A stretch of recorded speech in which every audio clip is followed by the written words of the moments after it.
I buried my husband, but what his boss showed me changed everything. My dears, let me tell you something I learned the hardest way a woman can learn it.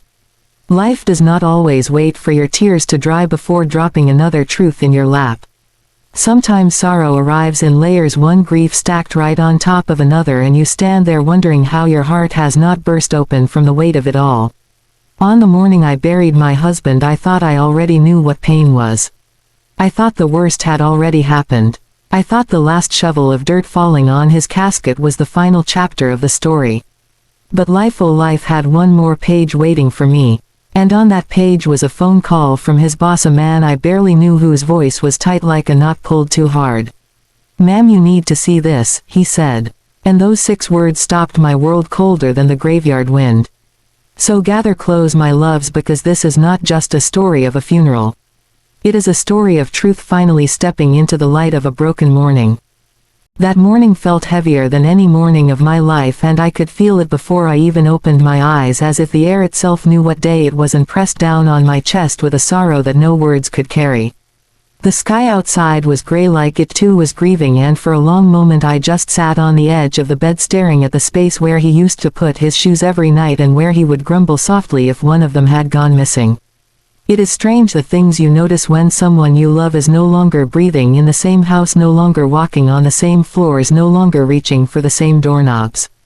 The quiet becomes too loud, the shadows too long, and every corner of the home whispers his name back at you in ways you never heard when he was alive. I kept telling myself to move because funerals do not wait for broken hearts, but my body did not feel like mine and my hands shook as I tried to button my dress.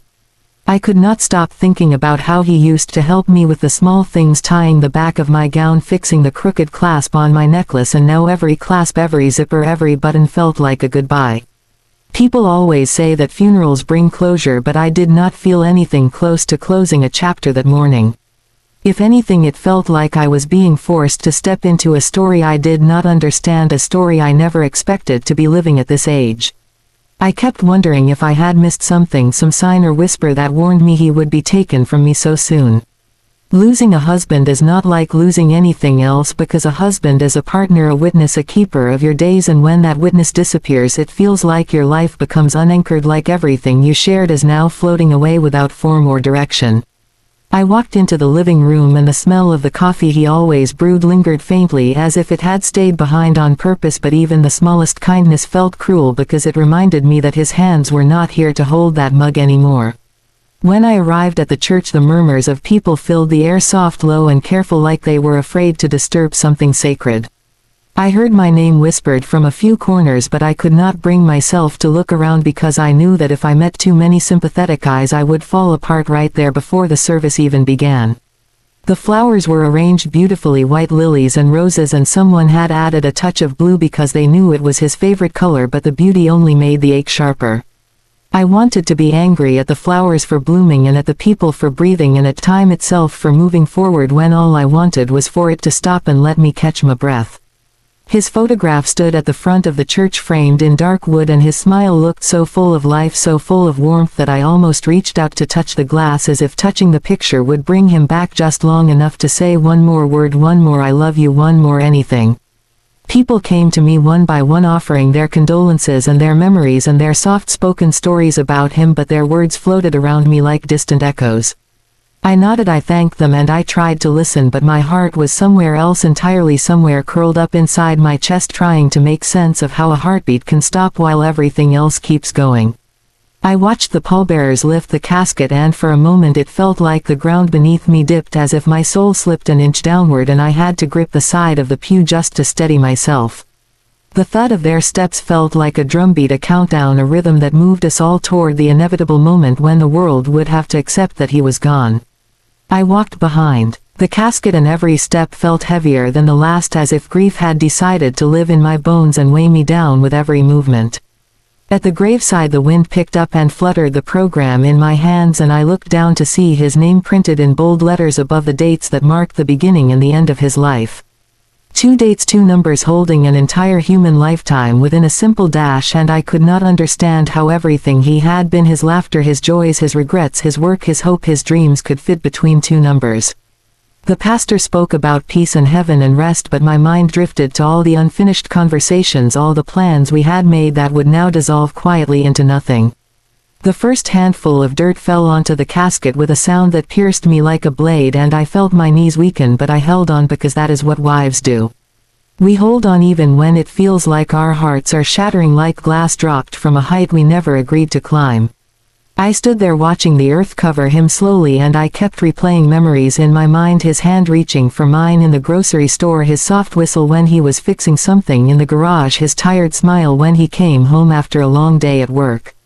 I wondered if I had told him enough times that I loved him, if I had thanked him properly for all the ways he held our life together.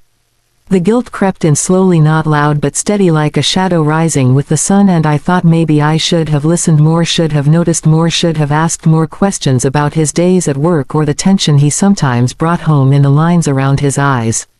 But grief does that, it takes your love and folds it into regret even when regret has no place to be. People began to walk away from the graveside in small clusters, but I stayed still, unable to move because it felt wrong to leave him there without me.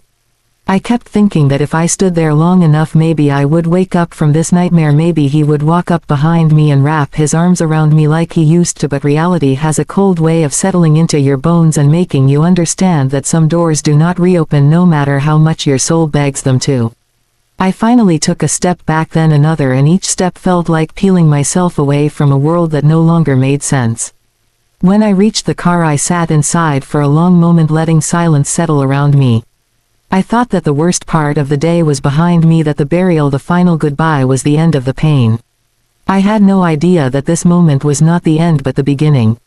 I had no idea that only a few hours later the phone would ring with a voice that trembled and told me I needed to come see something. But in that moment I was just a woman, broken, tired, grieving, and unaware that the truth had been waiting for me, hidden just beneath the surface of the life I thought I understood. After the funeral ended and people slowly dispersed into their cars and into their own lives, I stood outside the church with a feeling that the world had shifted under my feet, even though nothing around me looked different. The sky was still dull, the same soft gray that had hung over the morning, and the wind carried the faint scent of the flowers people had brought. Everyone kept telling me to get some rest, to eat something, to call them if I needed anything, but their voices felt far away, like echoes bouncing off the walls of a long tunnel. My mind was wrapped in a fog that refused to lift. For a moment I thought about going back inside the church to sit in the quiet pews where earlier I had held back tears with every ounce of strength I had. But I knew that silence would swallow me whole, so instead I walked toward the car and placed my hand on the cold metal of the door, as if grounding myself in something solid could steady the ache inside me. The drive home felt unreal, like I was drifting through a world that did not know my life had just split in two. Cars passed by, people walked along the sidewalks, shops were open, and the noise of daily life buzzed without pause. It was strange to watch normalcy continue when everything inside me felt shattered and hollow. I kept glancing at the empty seat beside me, a seat he had filled for so many years with jokes, with stories, with small reminders about grocery lists or repair bills or weekend plans. That seat held a silence I could not bear, but there it was, staring back at me quietly and steadily, like a truth I did not want to accept. When I reached home, the house greeted me with that awful quiet again, the kind of quiet that makes you feel like the walls are waiting for something. I left the funeral program on the table and walked through the living room, touching the back of his favorite chair as I passed by. I could almost imagine him sitting there, leaning back with the newspaper folded across his lap, pretending to read while actually dozing off. I went to the kitchen, filled a glass with water, and tried to take a sip, but the water tasted like nothing, just cold emptiness. I set the glass down and pressed both hands against the counter, feeling the weight of loneliness gather in the space between my ribs. I was just about to sit down when the phone rang, breaking through the stillness so sharply that I jolted a little. I glanced at the screen, expecting it to be a family member checking in, or maybe someone from the church wanting to bring dinner by. But when I saw the caller ID, my breath caught slightly. It was my husband's boss. He rarely called, and never without a reason. I hesitated because I did not feel ready to talk about anything, not today, not after burying the man I had loved for decades. But something in my gut told me to answer, so with a deep breath I picked up the phone and pressed it to my ear, trying to steady my voice. His voice came through, trembling at the edges, gentle but urgent in a way that made my heart pound faster. He said my name slowly, cautiously, like he was afraid his words might break me even more than I already was. He asked if I was alone, and when I said yes, his silence stretched just long enough to make my palms sweat. Then he told me I needed to come to his office as soon as possible, that there was something I needed to see, something important, something he could not explain over the phone. His tone was strange, caught between fear and concern, and it made my pulse throb in my neck. I asked if it could wait, but he insisted softly, no, not this, not today. When I hung up, my mind was spinning with questions. What could a man possibly need to show me on the same day I buried my husband? What could be so urgent that he would call someone grieving on the very afternoon of the funeral? My first thought was maybe there were unfinished insurance papers, or maybe some message my husband had left behind at work, something small, something simple, something that would offer a bit of closure. But that did not explain the tremor in his voice or the way he kept pausing, like he was choosing his words with great care. I grabbed my coat and car keys, and for a moment I stood in the middle of the living room, letting my eyes sweep across the house that suddenly felt too big, too empty, too quiet for one person. I whispered his name once just to hear it in the air, and then I stepped outside, locking the door behind me, though part of me felt like I was leaving more than just a house. The drive to my husband's workplace was strangely familiar and foreign at the same time. I had driven this route countless times, to drop him off, to bring him lunch, to pick him up on late evenings when he worked overtime. But this time I was alone, and every streetlight, every building, every turn felt like it carried a memory of him. When I pulled into the parking lot, the place looked deserted, as if time had paused there out of respect for my grief. The building stood quiet, with only a few office lights glowing faintly through the windows. I saw his boss standing near the entrance, his posture stiff, his hands clasped together tightly. When he saw me, he walked toward me with a sympathy that seemed genuine but also layered with unease. He offered to carry my purse or guide me inside, but I shook my head and told him I could manage. He nodded slowly and motioned for me to follow him inside. As we walked down the hallway, the fluorescent lights hummed softly above us, and the floors echoed with each step. The air felt heavy, like it was thick with secrets, and I found myself clutching the strap of my purse tighter just to feel something steady. My husband's boss finally stopped at a door near the end of the corridor and reached into his pocket for the keys. His hands shook slightly as he unlocked it, and that small tremor made my stomach clench. When he pushed the door open, the scent of coffee and old paper filled the room, mixed with a faint trace of the cologne my husband used to wear. The scent hit me like a wave, and I had to blink back tears, because it was almost like stepping into a place he had just left minutes ago. His boss asked me to sit down and gently assured me that whatever I was about to see, he was showing me because he believed I had a right to know. I nodded, even though I was not sure I was ready for any truth today, but life does not wait for readiness, and grief does not give you permission to delay reality. He walked over to a drawer in the corner and pulled out a small stack of papers bound by a paperclip. He hesitated again before handing them to me, as if offering something dangerous. My hands trembled slightly as I reached for the documents, and the moment the papers touched my fingers, a cold shiver ran through me. I looked down at the top page, and for a moment my breath froze in my lungs. It was an email, not written to me, not written for the company, but written by my husband. And the subject line was something I had never expected, something that made my heart stumble like it missed a beat. It felt impossible, unreal, frightening all at once, and before I could even begin to process the words on that page, I knew deep inside that whatever I was about to discover would change everything I thought I knew about the man I had just laid to rest in the ground. When my eyes landed on the subject line of that email, my breath caught inside my throat so suddenly that I felt a sharp ache spread across my chest. It was a strange thing to see his name at the top of a message, like he was still somewhere alive, typing words on a keyboard, unaware that his life would soon be reduced to memories and sorrow. I stared at the familiar letters of his name printed so neatly at the top, and my hands trembled as if touching those pages meant touching the last thing he ever left behind. The room around me seemed to fade a little, and all I could hear was the low hum of the old office fan and the uneven rhythm of my own heartbeat thudding in my ears. His boss sat quietly across the desk, watching me with a look that held more worry than pity, and the pause he gave me before speaking again only fed the fear blooming inside my ribs. He told me that the email had been found early that morning before the funeral, and he had hesitated to bring it to me on such a painful day, but the contents of it were urgent, too urgent to ignore, and he felt that waiting would have been wrong.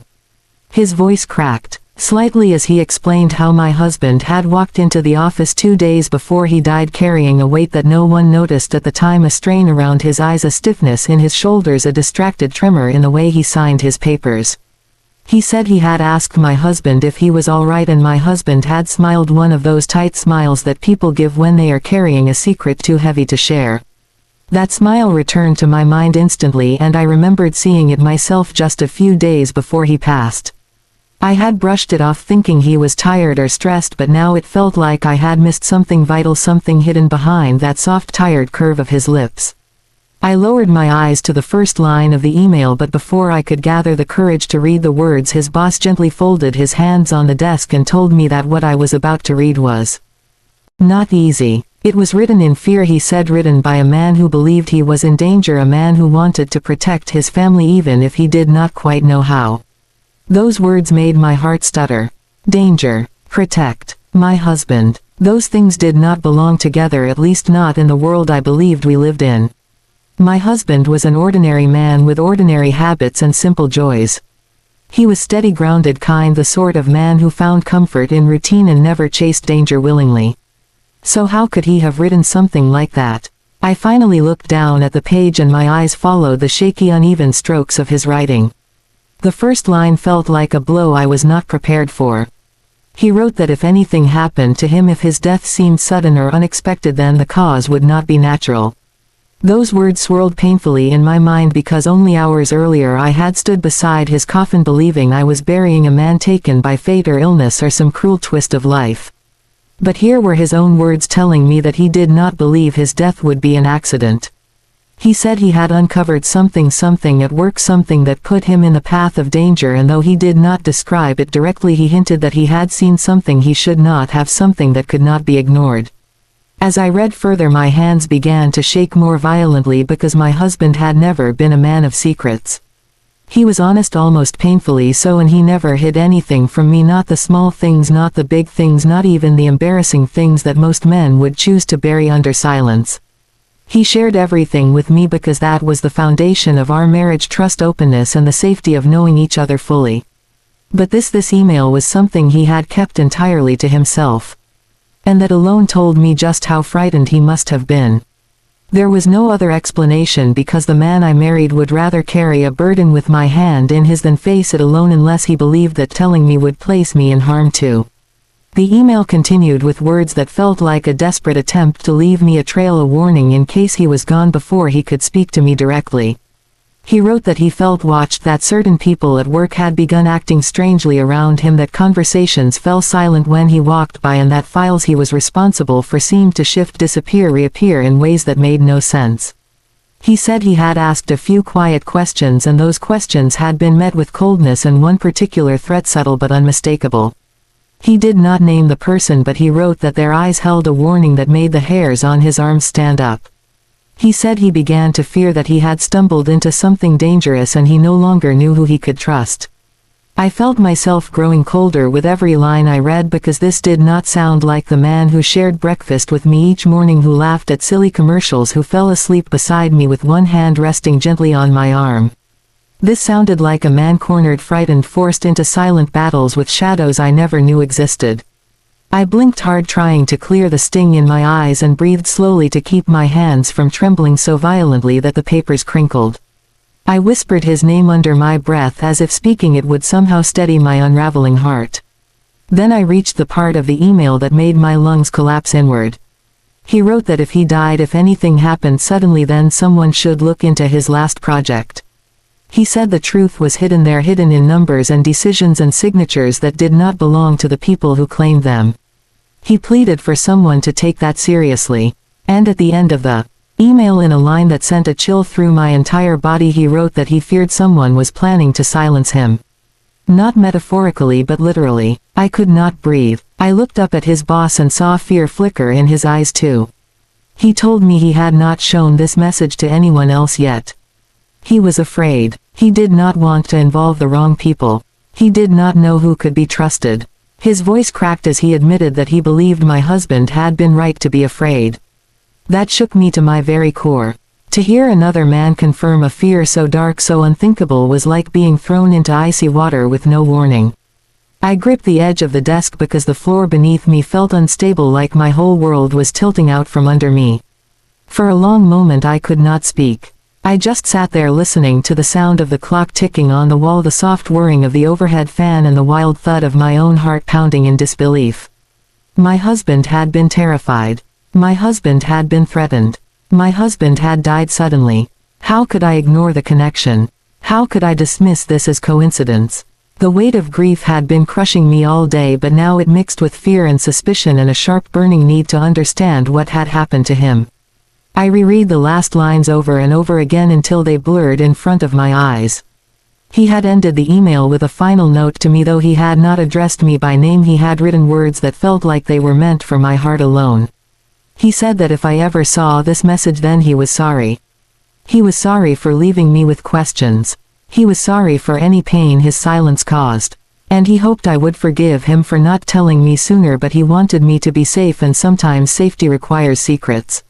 Those words broke me in ways I did not know were possible, because even in fear, even in danger, even in his final days, he had been trying to protect me. I pressed the papers to my chest, and for a moment I felt like I could smell his cologne again, faint, warm, familiar, and then the reality of his absence struck again like a heavy brick falling straight through my heart. I wiped my eyes with the back of my hand and forced myself to breathe, because I knew deep in my soul that this was not the end of the story. Something was wrong. Something had been hidden. And whatever he had discovered, whatever he had been afraid of, I knew I would not rest until I found out the truth. The moment I stepped out of that office, the email still trembling inside my hands, I felt as if the entire world had shifted into a different shape, one that I did not recognize and did not know how to navigate. The hallway felt too narrow, the lights too bright, and every step I took echoed louder than it should have, like the building itself was aware that something dangerous had been uncovered. I walked slowly, trying to steady myself, but my legs felt loose, as though they belonged to someone else entirely. I kept my eyes on the floor because lifting them felt like it might break whatever fragile sense of balance I had left. My husband had lived through fear that he had never spoken aloud, and now that fear had been transferred into my hands, into my heart, and it was growing heavier with each passing second. When I reached the entrance of the building, the cold afternoon air hit my face with such force that I gasped, a sound torn between shock and the slow rising weight of despair.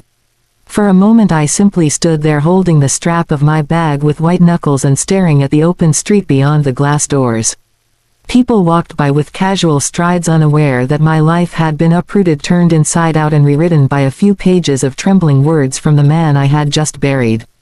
Cars passed with their engines, humming a normal noise that felt almost insulting because nothing inside me was normal anymore. I walked toward my car with careful steps, and as I reached for the door handle, my reflection in the window startled me. I looked older, somehow drawn and disoriented, with grief etched into every line of my face. My eyes looked different too, not just tired but changed, transformed by truth I never expected to confront. I opened the door, slid into the seat, and closed it slowly, as if any sudden movement would break the thin thread holding me together. I placed the email on the passenger seat and stared at it like it might suddenly speak, because words written by someone who is gone do strange things to the heart. They echo and haunt and linger in the softest parts of your mind. I did not start the car right away. I sat in silence, trying to breathe through the chaos that had taken over my thoughts.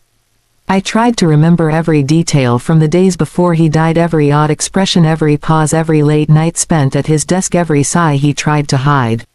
I replayed them in my mind one by one, and each memory clicked into place, forming a pattern that I had missed before. He had been distracted more than usual. He had double-checked the locks every night. He had kept his phone closer than normal. He had stared out the window with a far-away look that I had mistaken for exhaustion. How could I have been so blind? How could I not have seen the fear that was growing quietly behind his eyes? I closed my eyes and leaned back against the seat, letting the cold air seep into my lungs. The truth was simple and painful. My husband had been living inside a storm he had not wanted to drag me into, and now that storm was passing directly over me, whether I was prepared or not. My heart thudded painfully in my chest as I realized that everything I believed about his death, every assumption, every conclusion offered so neatly by the people around me, might have been wrong. If he had been threatened, if he had been silenced, if he had been afraid for his life, then what happened to him was not fate or misfortune. It was something darker, something deliberate. I finally turned the key and drove slowly away from the building, my eyes flicking to the rearview mirror every few seconds, because now paranoia had settled into my bones just as it must have in his. Every car behind me felt too close. Every stranger on the sidewalk looked like someone who might know something I did not. It was irrational, I knew, but fear does not ask for permission before it takes hold. It simply grows, feeding on uncertainty and unanswered questions. When I reached home, I hesitated before getting out of the car. The house that had once been a place of comfort suddenly felt unfamiliar, like a stage where the final scenes of my husband's life had played out without my knowledge. I stepped onto the porch slowly and unlocked the door, listening to the click of the lock open, a sound that now carried a heavy weight. The air inside the house felt still, too still, and I stood in the doorway for a few seconds, letting my eyes adjust to the dim light. I walked inside and set the email on the kitchen table, smoothing the papers gently as if they were fragile pieces of him that could crumble under my touch. Then I looked around the house with new eyes, searching for any detail that suddenly seemed out of place. It was strange how quickly distrust can seep into a space you thought you knew. I walked through each room, slowly touching familiar objects, realizing they might hold clues I had overlooked when grief blurred my vision. His jacket still hung near the door, his mug still sat beside the sink, his slippers rested neatly under the table as if he might walk in at any moment, ready to reclaim them. Everything felt frozen in time, and the weight of that stillness pressed down on me.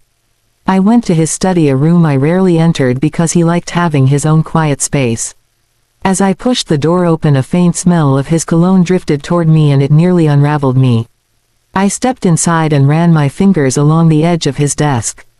Papers were stacked neatly, pens arranged with the precision he always preferred.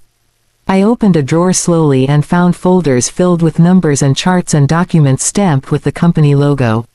I had no idea what I was looking for, but something inside me whispered that the truth might be hiding among these pages. I took a seat at his desk and began looking through document after document. Some seemed ordinary, routine paperwork, nothing alarming. But then I found a set of files that had been placed inside an unmarked manila folder tucked beneath other folders, almost hidden. These files looked different, the signatures on them looked shaky, inconsistent, and some seemed to be duplicates with tiny alterations. I did not understand the details, not yet, but I knew enough to sense that something was wrong. My husband must have known too. Perhaps this was what he had been referring to in his email, the project that held secrets, the one that placed him in danger. As I sifted through the papers, I felt a growing ache in my chest, imagining him sitting in this very spot, poring over these same documents with worry carving deeper lines into his face.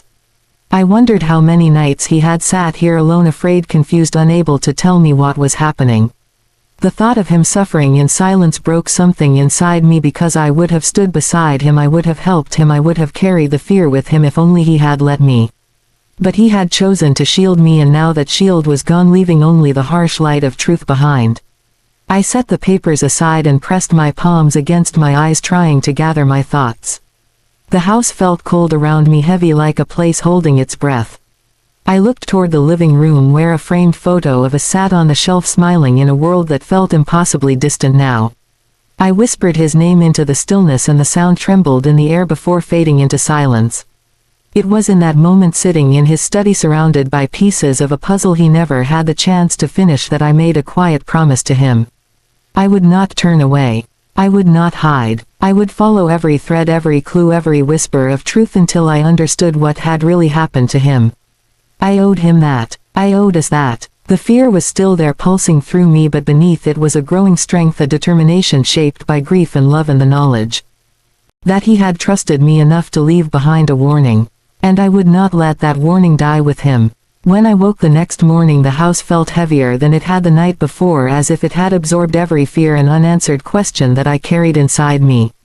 The light coming through the curtains felt weak, almost hesitant, and for a moment I lay still, listening to the faint hum of the world outside, trying to gather the courage to face a day built from doubt instead of certainty.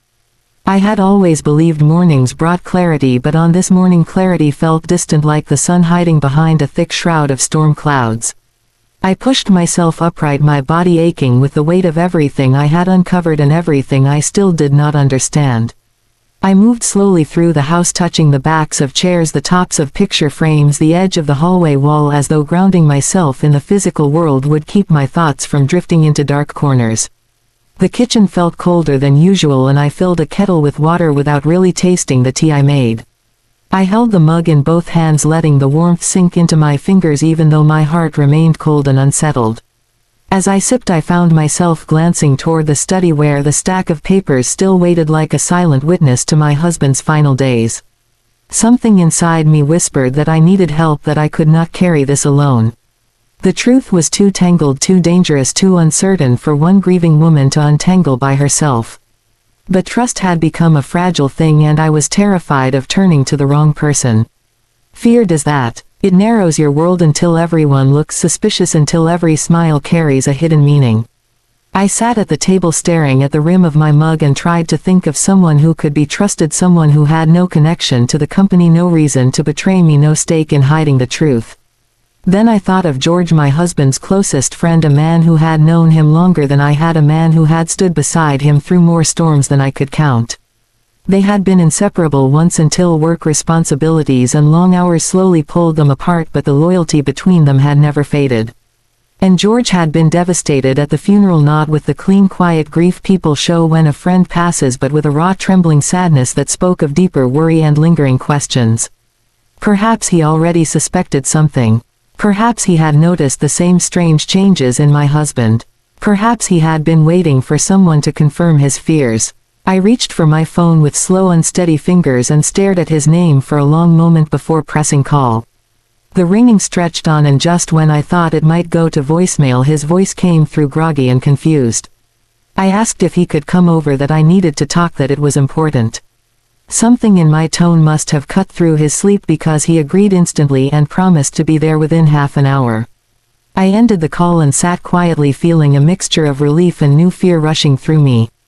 Asking for help meant bringing someone else into danger, and the thought made my stomach tighten, but the alternative felt far worse. I could not continue carrying this weight alone. When he arrived, I opened the door, and the moment he saw my face, his expression changed. His usual easy smile faded, replaced by a seriousness I had never seen in him before. He stepped inside and closed the door behind him with a soft click that echoed too loudly in my ears. We moved to the kitchen where the email lay on the table, and he glanced at it with growing alarm. I handed it to him with trembling hands and watched his eyes scan the words slowly. As he read, his breathing changed, growing shallow, as though he had been pulled back into a memory he had tried to forget. When he finished, he placed the pages down gently and looked at me with a mixture of sorrow and something I could only describe as fear. He told me that my husband had come to him 2 months before his death asking for advice, but had been vague about what troubled him. He had mentioned inconsistencies at work, numbers that did not add up, signatures that looked forged, decisions that seemed dangerous.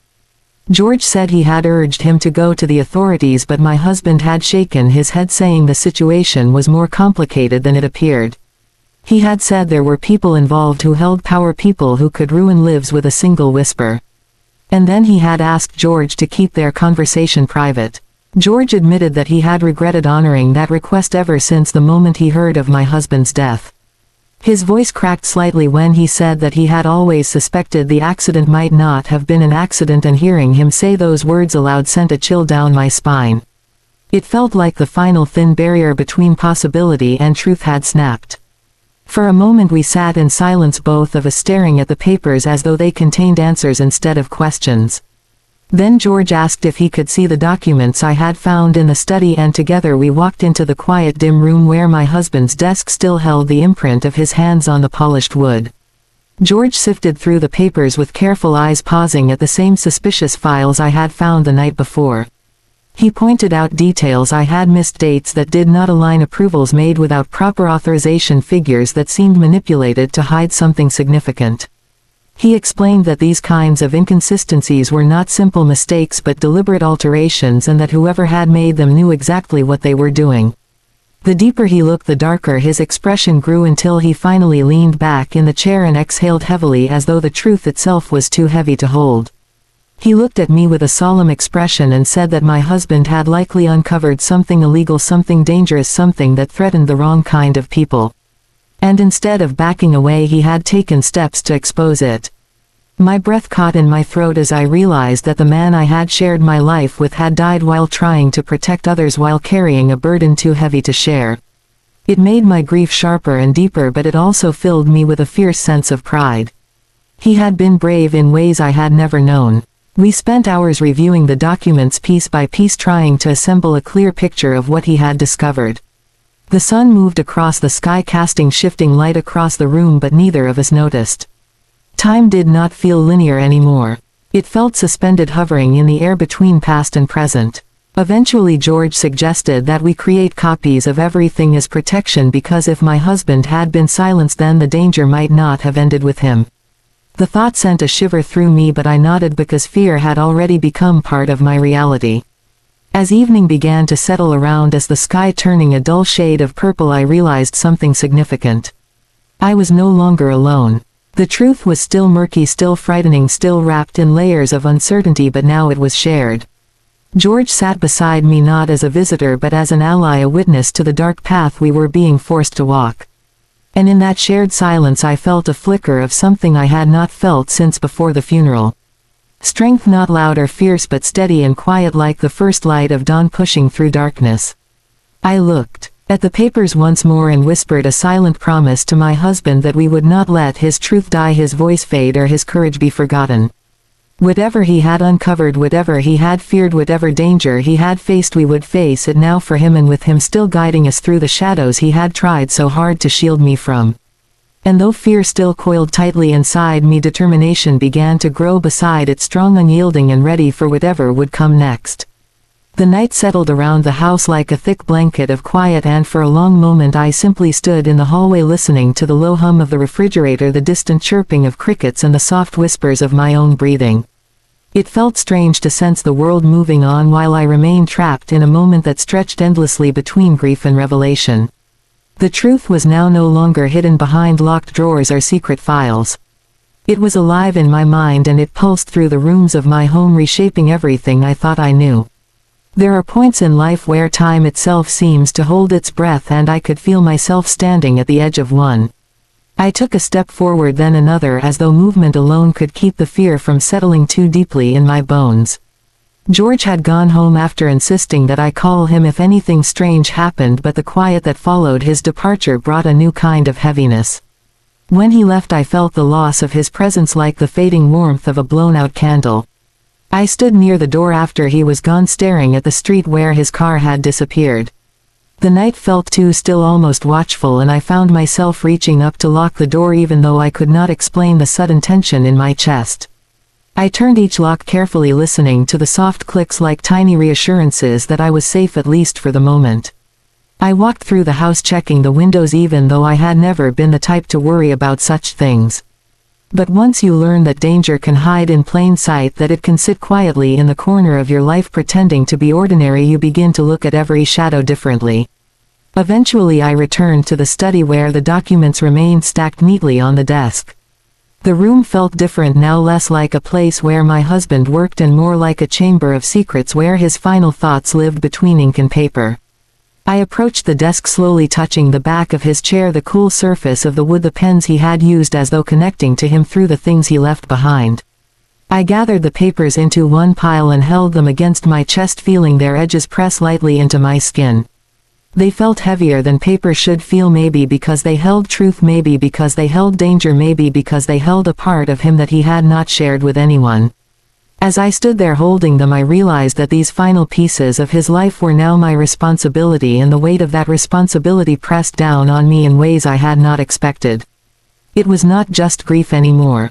It was purpose. It was duty. It was the quiet understanding that something larger than my own sorrow rested in my hands. I carried the papers to the living room and set them gently on the coffee table before lowering myself onto the couch. The room felt colder than the rest of the house, and I pulled a blanket over my shoulders, but the chill I felt did not come from the air. It came from the knowledge that someone somewhere did not want the truth to surface, and that the truth had now found its way into my home, into my hands, and into my life. I inhaled deeply, hoping the air would steady me, but the breath came uneven and slow. I closed my eyes for a moment, trying to gather strength from the quiet of the room. That was when I heard it. A soft noise outside, barely more than a faint crunch of gravel under a footstep. My heart thumped sharply and I sat motionless listening for another sound. The house seemed to hold its breath with me. For a moment there was nothing, then another light shift of weight outside. I told myself it could be an animal or the wind or a loose branch, but fear rose in me like a rising tide and I found myself gripping the blanket tightly. I stood slowly moving toward the window with careful steps and peeked through a small gap in the curtains. The yard looked quiet, undisturbed and still, but the fear inside me had already planted its roots. I stepped away from the window and turned off the lights in the living room, letting the room sink into darkness. Darkness felt safer than being seen. I made sure the back door was locked, then checked the front door again. Every lock clicked with familiar sounds, but each one felt necessary, urgent, vital. After securing the house, I returned to the couch and sat with my hands resting lightly on the papers as if to protect them.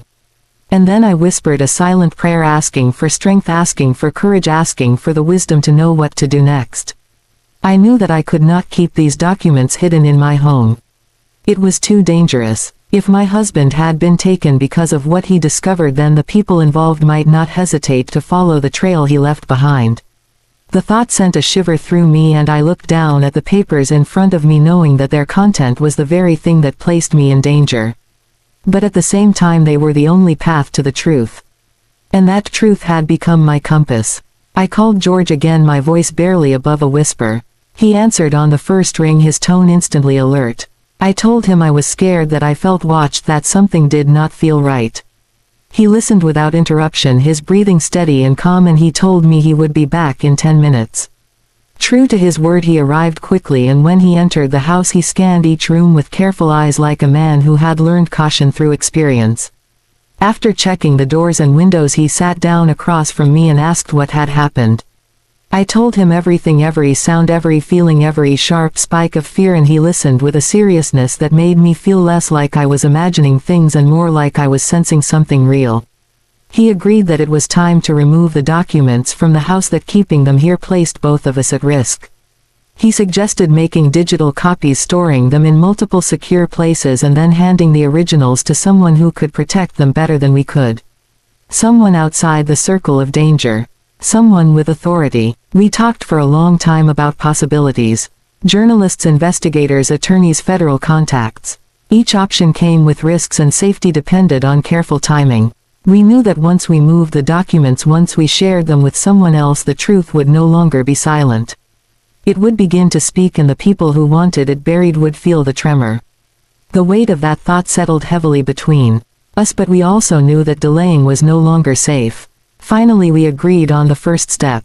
We would meet in the morning, make the copies, and take them to someone who had the power to break the entire story open. We would not run, we would not hide, we would not let fear dictate the end of this story. My husband had risked everything to reveal the truth. We would risk everything to honor it. After George left again, the house felt slightly less heavy. I felt tired beyond words, but also strangely anchored. Fear still lived inside me, but it lived beside determination, not in place of it. I picked up the papers once more and whispered to my husband that I would not let him down, that I would follow the path he had started, even if it led through shadows. And slowly a flicker of peace moved through me, not the kind of peace that comes from comfort or rest, but the kind that comes from choosing courage over fear. When I finally went to bed, I left the documents beside me on the nightstand, as if their presence would keep me connected to the man I had loved for so many years. And as I closed my eyes, I felt the weight of the truth pressing gently against my heart, not to burden me but to guide me, because now the path forward was clear. The truth would not be buried. Not while I had breath left to fight for it.